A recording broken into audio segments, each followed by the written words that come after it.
목사님이 알고 있는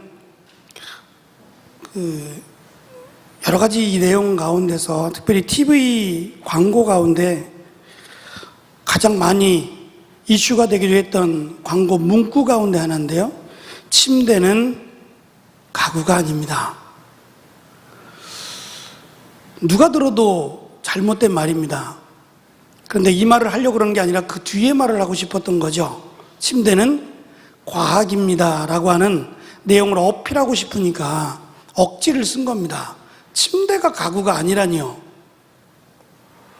이미 알고 있는 우리는 가구지요. 근데 가구가 아닌 과학으로 믿는 사람들이 생기면서 이제 문제가 좀 달라지기 시작했죠. 그대로 믿으니까, 설명하는 대로, 보여지는 대로 믿으니까 어느 순간부터 침대는 가구 해놓으면 틀린 겁니다. 가구가 아니라고 했으니까. 초등학생들이 그런 오답을 내리는 우스꽝스러운 일도 있었습니다. 유대인들에게 있어서 수천 년 동안, 어쩌면 우리가 일본의 압지하에 있었던 것보다 훨씬 더 오랜 기간 동안을 포로 생활을 해야 됐고, 예수님 당시에도 이미 로마라고 하는 강대국의 노예로 살고 있었습니다. 그들에게 있어서 메시아란 절대적인 왕입니다. 그래서 유대인들은 요한복음 12장 34절에서 메시아는 영원히 죽지 않는다, 영원히 죽지 않는다는 내용 가운데는 그냥 죽지만 않는다가 아니라 우리를 로마로부터 건져내어 온 세계를 다스릴 것이다 라고 하는 것이 포함되어 있었어요. 그러니까 전능한 왕, 능력의 메시아를 기다렸던 겁니다. 그 기다림이 환상을 만들어 버렸어요. 어떠한 환상을 만드냐면 하늘이 열리고 그 하늘로부터 마치 구름을 타고 메시아가 내려오는 것과 같은 모습으로, 그래서 옆에 있는 천사들이 나팔을 불고 메시아의 오심을 찬양하는 듯한 이런 그림을 그리기 시작했어요. 그래서 하늘을 바라보며 언제나 메시아가 오실까? 언제나 메시아가 오셔서 우리의 이 서러움과 고통을 건져주실까? 너무 힘들면, 너무 어려우면 하늘을 바라보며 눈물을 흘립니다. 언제나 오실까? 언제나 메시아가 오실까? 그래서 하늘을 바라보며 기도하는 것이 유대인들의 소망이 되어버립니다. 오늘 우리가 읽은 말씀은 신약이 아니라 구약입니다. 그리고 구약의 맨 끝자락에 위치하고 있어요. 그래서 예수님이 오시기 전 불과 200년도 채 되지 않는 아주 짧은 기간에 예수님이 오시기 불과 얼마 되기 전에 쓰여진 말씀인데요. 이 말씀은 스가랴가 레위인이었습니다. 그러니까 혈통적으로 보면 제사장의 일을 해야 되는 거예요. 그런데 하나님은 이 스가랴를 레위인, 제사장이 아닌 선지자로 부르세요. 선지자가 하는 일은 제사를 드리는 일이 아니라 하나님의 말씀을 전달하는 일이에요. 시대가 어렵고 사람들이 선지자의 말을 믿지 않아요. 듣지 않으려고 합니다. 그게 어려운 겁니다. 선지자가 하나님의 말씀을 전할 때마다 박수를 쳐주고 따라준다면 그것처럼 힘이 나는 일이 어디 있겠어요? 시대가 어렵습니다. 포로로 생활한 지가 70년이 되어 갑니다. 바벨론으로 포로로 잡혀가서 거기서 70년 동안을 정말 힘겹게 삽니다. 하늘만 바라보며 언제나 메시아가 오실까? 너무 힘들고 고통스러우니까 메시아가 오시기만을 기다리며 모든 유대인들이 하늘을 쳐다보고 있던 그때에 지금 스가랴가 예언을 합니다. 진정한 왕이 오실 것이다. 너희들이 그토록 바라던 진정한 왕이 오실 것이다. 아마 그렇게 생각했을 겁니다. 언제요? 언제나 오실 겁니까? 스가랴는 때에 대해서는 말하지 않습니다. 언제 오신다고 말하지 못하고 분명히 오신다, 분명히 오시니까 소망으로 기다려라 라는 말을 하고 있습니다. 유대인들은 전통적으로 6월절이 되면 걸어가도록 되어 있습니다. 말을 타지 못하도록, 어떤 운송수단을 타지 말고 걸어서 예루살렘까지를 가야 합니다. 그러다 보니까 예루살렘까지 걸어가는 길에 마차나 여러 가지 운송수단이 아닌 걸어서 이동하다 보니까 제물로 드려질 짐승이 필요하잖아요. 소나 양이나 염소나 때로는 집비둘기, 산비둘기를 잡아서 이동을 해야 되는데 거리가 멀면 멀수록 다칠 수가 있어요. 길이 평탄한 길만 있는 게 아니라 오르는 길, 내려가는 길, 짐승들은 오르는 길, 내려가는 일이 불편합니다. 그래서 짐승들과 함께 예루살렘을 가다 보니까 사고가 많이 일어나요. 만약에 같이 제물로 드리기 위해서 데려가던 소가 다리가 부러졌어요. 그럼 이 소는 제물로 드릴 수 없는 거예요. 흠이 생겨버렸으니까. 어디에 긁히기라도 하면 제물로 드릴 수 없어요. 걸어가야 되니까 말이죠. 그래서 어쩔 수 없이 만들어 놓은 해결책은 예루살렘에서 구입하도록 하는 겁니다. 이것이 이제 그 비조리를 만들어낸 거예요. 그냥 정당한 가격을 매겨서 팔면 되는데 프리미엄을 붙인 겁니다. 비싼 가격에 재물을 팔아서 문제가 된 거지 의도는 굉장히 좋은 겁니다. 그래서 6월절이 되면 전통적으로 걸어가게 되어 있습니다. 그런데 예수님께서는 예루살렘에 들어가시면서 마지막 장면에 걸어가셨어요. 제자들과 함께 걸어가시다가 감람산이라는 곳에 이르러서, 우리가 지금 올리브 기름이에요. 올리브유를 짤 수 있는 나무가 감람유인데 이 감람나무가 있는 감람산에서부터 예루살렘까지의 거리는 4km가 채 되지 않아요. 그러니까 얼마 있으면 금방 도착한단 말이에요. 그런데 무슨 이유인지 오늘 우리가 읽은 말씀처럼 8절에 9절에 보면 그 왕은 공의로우시며 구원을 베푸시며 겸손해서 나귀를 타신다고 돼 있어요. 그런데 이 말씀처럼 예수님은 감람산에서부터 예루살렘까지 4km밖에 되지 않는 곳을 갑자기 나귀를 타시겠다는 거예요. 그래서 나귀 새끼를 준비하라고 하시고 한 번도 사람이 타보지 않은 그 나귀에 타서 예루살렘을 입성한단 말이에요. 침대는 가구가 아닙니다. 마치 이 문구를 통해서 사람들에게 침대가 어떻다라는 것을 강조하고 싶듯이 유대인들은 메시아는 죽지 않는다. 왜냐하면 강력한 힘을 가지고 있으니까. 메시아는 전능하니까 영원히 죽지 않는다. 이렇게 착각을 했습니다. 실제로는 메시아는 죽습니다. 이사야서에서 계속 선지자를 통해서 강조하신 내용은 메시아는 죽는다는 겁니다. 그러면 왜 오시느냐? 죽을 건데, 고난을 당할 건데, 침뱉음을 당할 건데 왜 오셨느냐? 죽기 위해서 오셨다는 거예요. 제가 늘 말씀드립니다. 사람은 죽습니다. 오래 살고 싶겠지요. 그러나 그 오래라는 기간이 사실은 100년을 채 넘기지 못해요. 그렇게 바벨론, 아수르, 바벨론, 페르시아, 헬라, 또 로마에 이르기까지 수많은 왕조가 바뀌었어요. 그 지역을 정복했던 나라들이 바뀌면서 왕들이 바뀝니다. 그런데 그 왕도 100년을 넘긴 왕은 없습니다. 권세라는 것은 막강한 힘을 가지고 있어요. 그래서 그 왕은 교만합니다. 일단 왕만 되면 모든 권세를 가지고 있어요. 제가 이번에 태국을 가면서 저는 사실 태국이 대통령이 아닌 왕의 나라라는 건 몰랐어요. 근데 어디서 그걸 봤냐면 세상에 저희가 태국에 도착했던 시간이 새벽이었죠. 12시가 넘어서 도착을 했어요. 금요일이었는데 넘어서 도착해서 그 여권에 도장을 받고 나가는 데까지 걸린 시간이 1시간 반이 걸렸어요. 두 사람이 앉아서 도장을 찍어줘요. 두 사람이. 물론 저녁이기도 하고 이렇게 많이 모일 거라는 예상을 못했는지는 알 수 없지만 그 많은 사람이 거기서 얼마나 땀도 흘리고 피곤했고 그런데도 사람들을 더 불러다 할 수도 있는데 두 사람이 도장을 찍어주고 있었어요. 그러니 1시간 반이라는 시간들을 거기서 기다리면서 어쩔 수 없이 돌아보게 됐어요.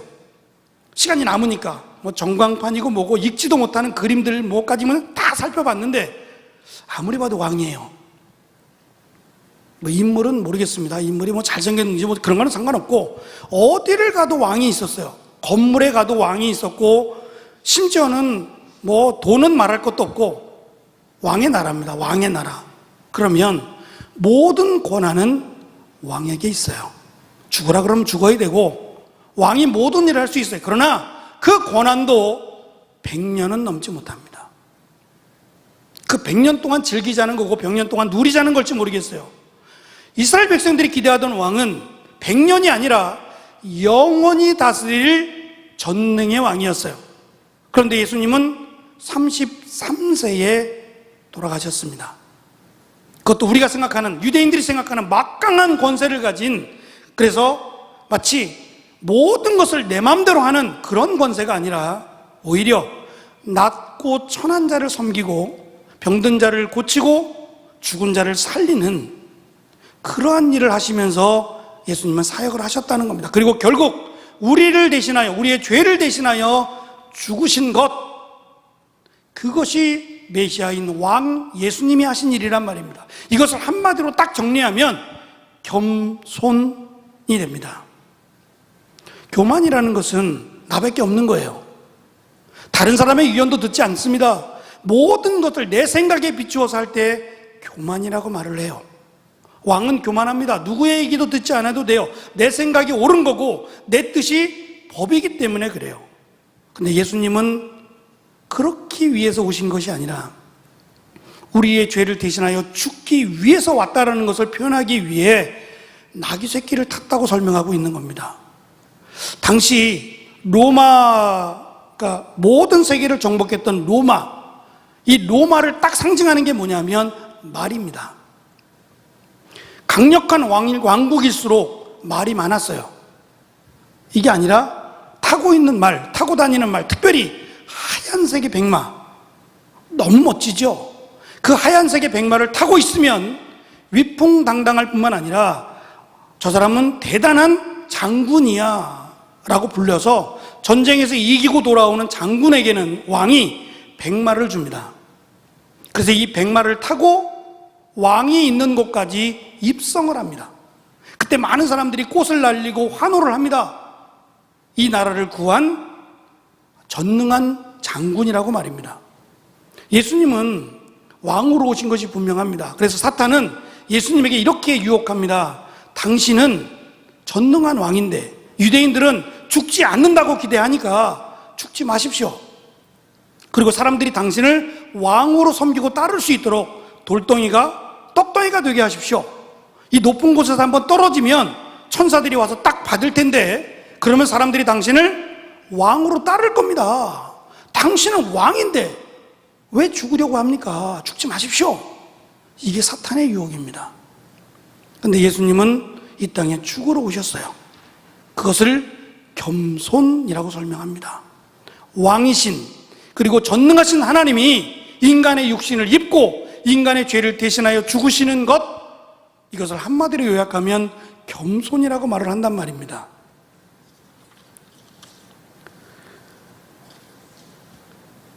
겸손은 자신을 낮추는 것이다 라고 우리는 생각합니다.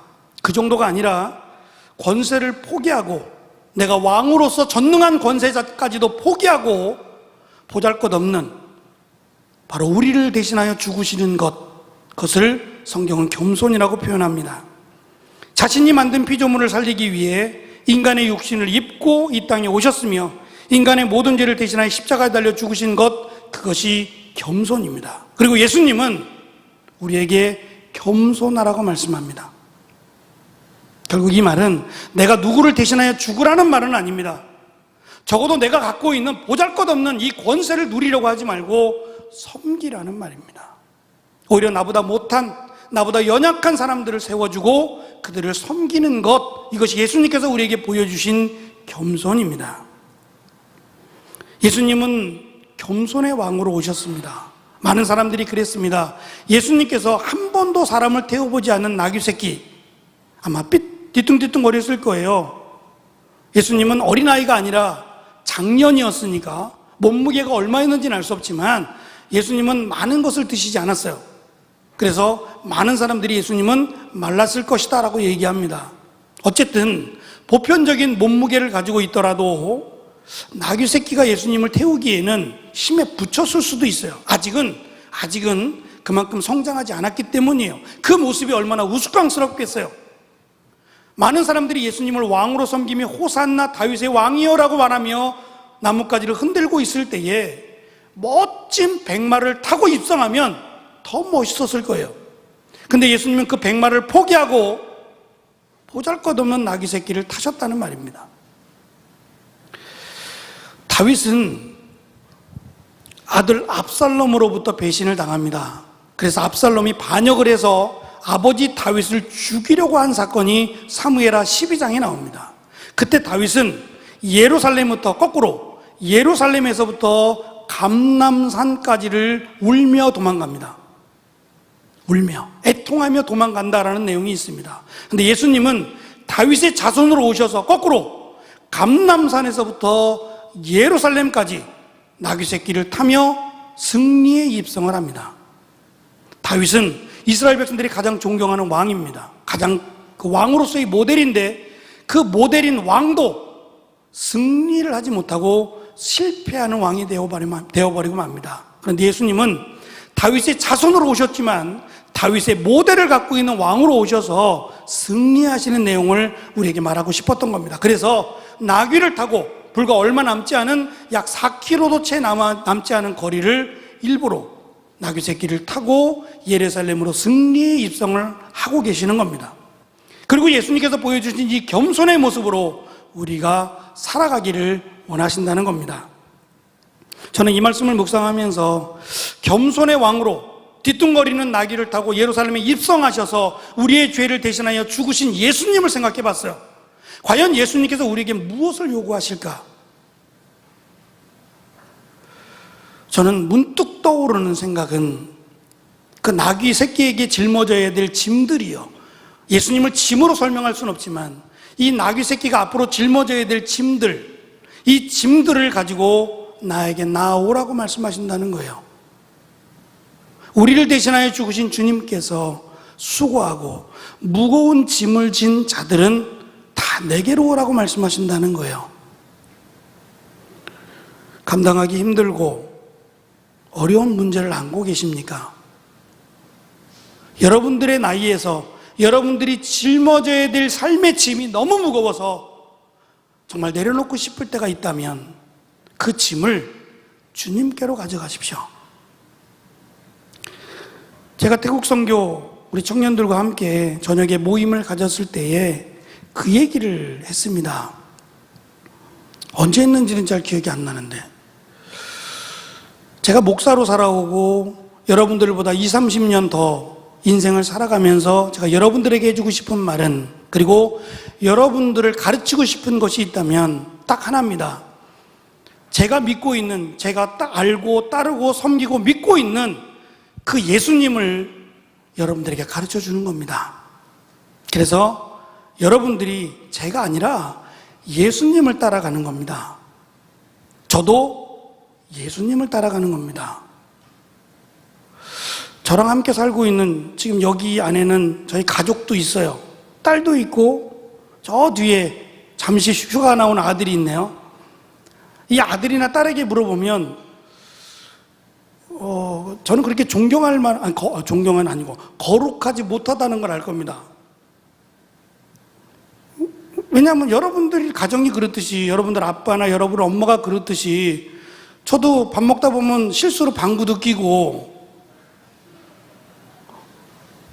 일부러 그러기도 하는데, 이렇게 볼 때는 그렇게 여기 서니까 목사님은 거룩해 보이고 막 이렇게 생각할지 모르지만, 그러기도 해요. 또 그렇지 않은 건 아니지만, 가정으로 들어가서 자녀들과 함께 이렇게 생활할 때에는 여러분들의 아버지나 특별하게 다르지 않는, 털털 맞고 잃어버리는 것도 잘하고, 그런 평범한, 지극히 평범한 한 아이들의 아버지입니다. 그럼에도 불구하고 제가 목사라는 신분으로 사역 가운데 섰을 때에는 제가 믿고 섬기고 따르고 있는 그 예수님을 여러분들에게 나눠주고 싶어요.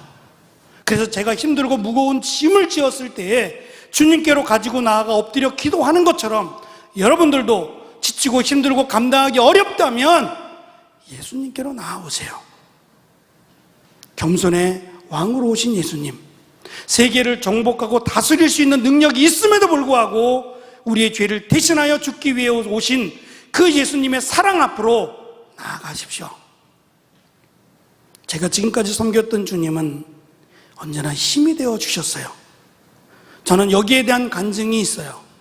언제나 이 간증을 할지 모르지만 정말 모든 건 내려놓고 주님 앞에 왔을 때 제 손을 꼭 잡아주시며 완전히 뒤바뀌는, 완전히 바꾸어지는 그러한 환경도 주신 전능의 주님을 저는 믿어요. 그 믿음이 있기 때문에 사실은 여기 서 있는 겁니다. 저를 볼 때는 사실 보잘것 없어요.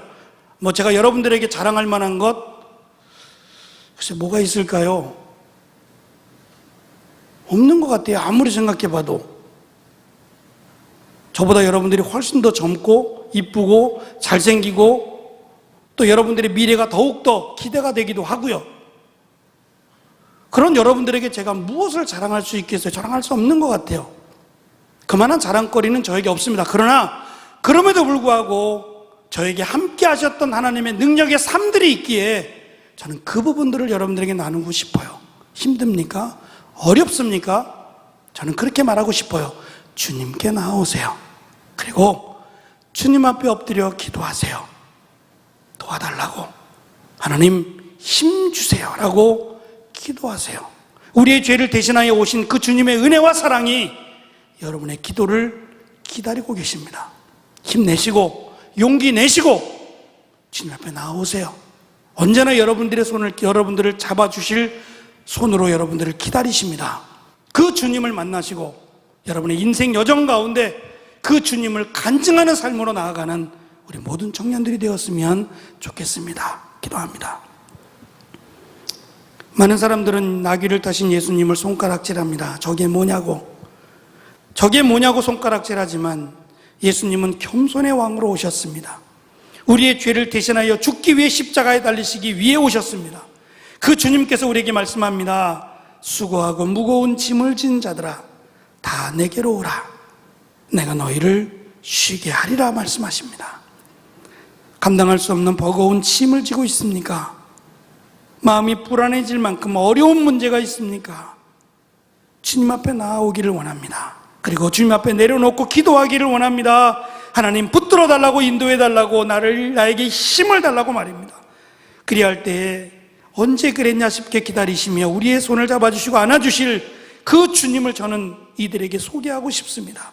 제 어깨를 만져주시고 저를 안아주셨던 주님의 능력과 은혜가 사랑하는 청년들의 삶 가운데 언제나 따뜻하게 안아주시는 그 주님을 만날 수 있도록 하나님 함께하여 주시고 어떤 경우에도 포기하지 않도록 하나님 함께하여 주옵소서.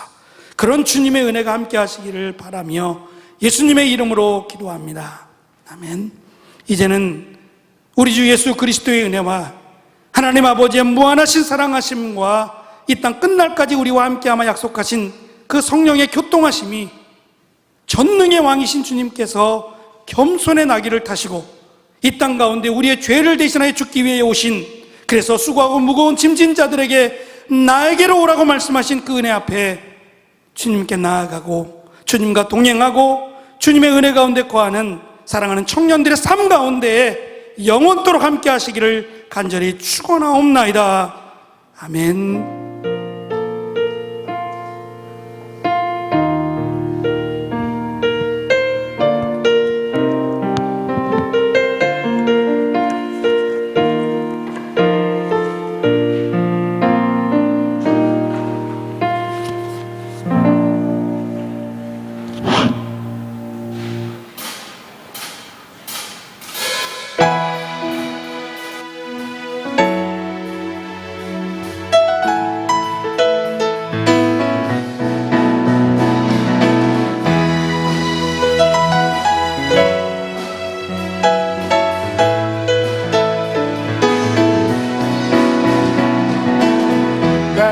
향한 주의 사랑 산과 바다에 넘치니 내 마음 열 때 주님 나에게 참 자유 주셨네. 늘 진리 속에 거하며 나의 손을 높이 들고 언제나 주님의 사랑